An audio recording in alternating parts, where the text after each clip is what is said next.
how the seeds are doing. So as you can see here, my seeds are doing really well over here.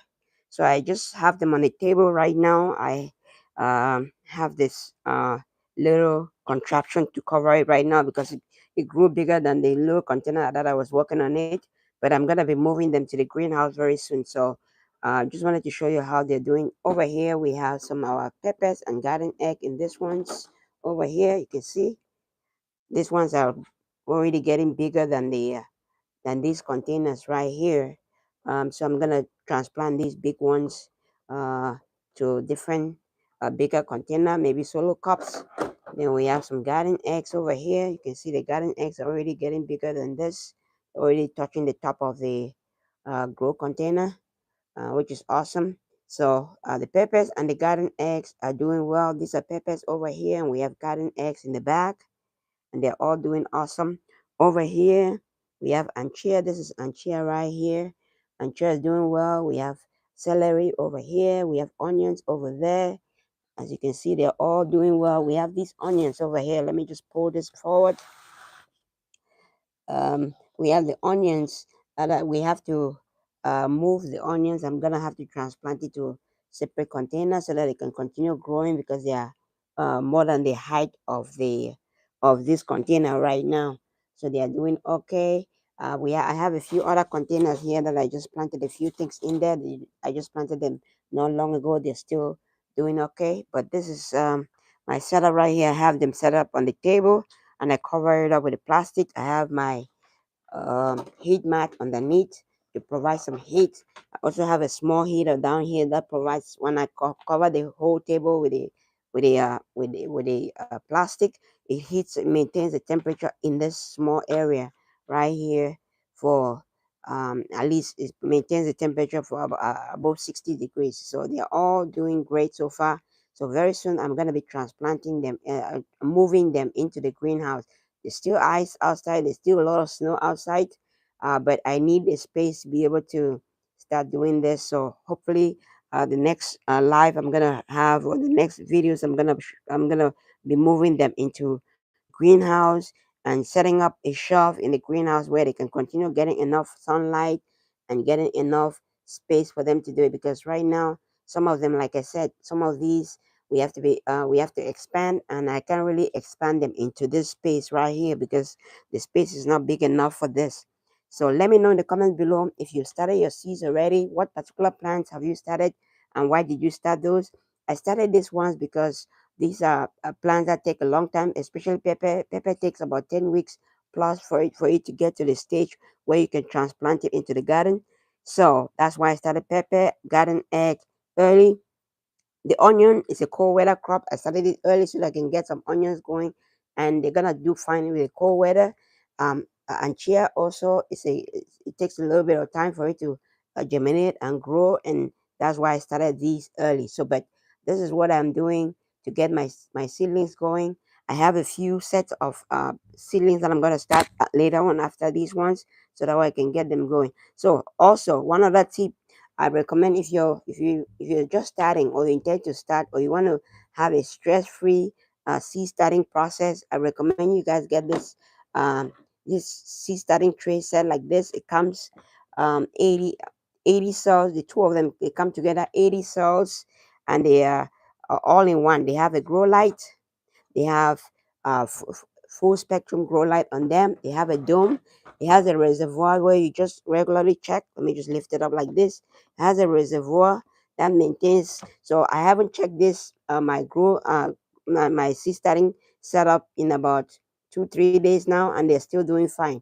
It has everything that you need. The only thing that you need to add is a potting mix, your seeds, and maybe a heat mat underneath. But it comes with everything, and it's on sale right now. So I'll see if I can put the link below this video for that. But I recommend for somebody that's starting up or that's not used to do starting your seeds, this is an easy way to have a stress-free seed starting process. Like I said, you can also use reusable containers like these to start your seeds. You can use reusable containers to start your seeds. But if you want a hassle-free process where you don't have to worry about too many things, this is the way to go. So, like I said, this is complete set. The two of them come together like this, and you have 80 cells on each. You can plant one seed on each cell, or you can plant 3 or 4 seeds like I have here. I have 4 seeds, 5 seeds on each cell, so that I can expand and transplant them into different containers later on once they get bigger. So you can do this, start your seeds, and you don't have to worry too much about your seedlings getting enough light. It provides the light, getting enough water. It has water reservoir underneath it, and it also provides a greenhouse effect, a greenhouse dome that maintains at least the humidity in the level. You can also control the humidity on top right here, and you can also control the intensity of the light. It has a control, a timer. It's also you have a timer right here.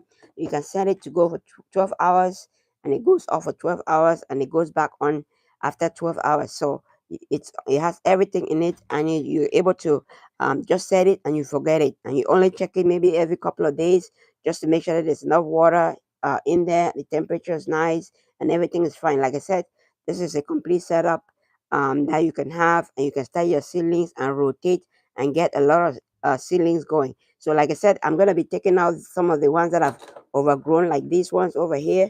I'm going to take out all these ones. I start a new set of seedlings in here, and you can see, look at how they are doing. They're doing really, really well. And it's the grow light that's in there. It provides everything. It provides the light for 12 hours, and then after 12 hours it goes off. And the nutrients and potting mix, or the seed starting mix, you just need some good quality seed starting mix.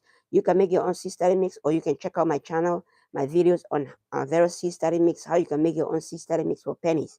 So I have a lot of videos on starting your seeds, how to start your seeds fast and get it going. So if you have any questions about it, any comments, let me know in the comments below what you think about this setup right here.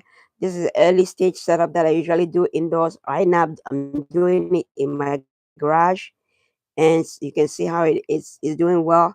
I started my seeds a little bit earlier this year than the previous years because I wanted the peppers going much faster, much better, and they're doing really, really awesome so far. So hopefully, my peppers are gonna be ready by the time our last frost date, which is May. My peppers are gonna start producing immediately after I transplant them outside. So that's the goal, that I wanted to start them early and have them going. So some of these other seedlings like anchia and stuff like this, we should be harvesting these anchias hopefully by the first week of May. We should be harvesting them in the greenhouse. So start your seedlings early. As you start your seedlings early, and make sure that you know exactly your the last frost date in your area. So before you plant any crop, know the last frost date, because if you plant them too early, you're not gonna be able to. They're gonna outgrow the containers, like what they're doing over here. You're gonna outgrow the containers. If you plant them too late, then you're gonna get your ceilings late after the last frost date, and you're not gonna get the full benefits of the season because your ceilings are late to come out. So know the last frost date of your area, and know how long it takes for the seedlings to germinate. I have some of those informations and stuff in my ebook that I just published. So I'll see if I can also put a link to that in the description below or in the comments below. So let me know in the comments below, what are you guys growing in your garden? What do you guys plan to grow? What seeds have you planted already or intend to plant the next coming weeks? Let me know in the comments below. And don't forget, like, comment, save, share, and follow for more videos like this. Thank you, everybody. Thank you. Stay tuned for more live and for more videos on seed starting and germination and growing your garden this year. I'll take you guys step by step through the various process and all the stuff that I do to get my garden going and my greenhouse going. So stay tuned for that. So like I said, it's an easy setup, and you're good to go. So I have my setup done. So comments below what you guys think about it. Thank you, thank you, thank you. Have a great and wonderful day, everybody. Happy growing, everybody.